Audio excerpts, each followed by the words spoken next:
Ay, wow! Ang ganda, ang sleek. O, diba? Parang brand new na naman yung phone natin, Day. Ayan, pwede mo na siyang isabit. Amazing! Hi guys! So, may binili na naman akong phone case dito sa TikTok and i-unbox ko siya sa inyo. Phone case. So, ito siya. Ooh! Ito yung itsura niya. So, let's try.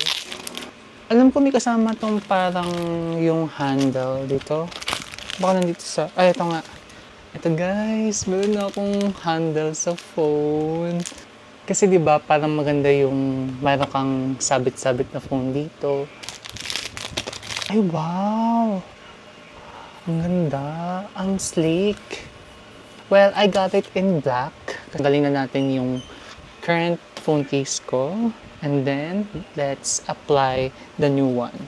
Kaso, paano ko i-apply ito? Ah, okay. Kasi yung hook niya is detachable. Ayan o. Para siyang silicone.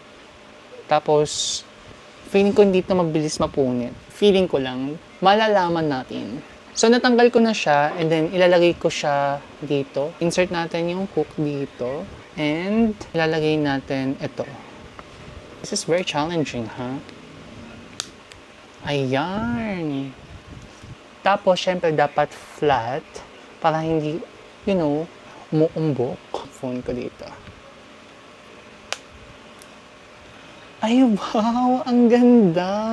O, diba? Parang brand new na naman yung phone natin, Day. Tapos, ayan, pwede mo na siyang isabit.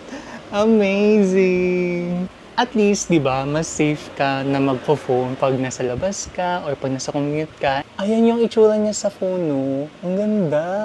Tapos, ayan yung silicone. Tapos yung sa camera niya, ang ganda kasi protected din yung lens mo. Tapos ito, ang kapal nung gilid niya.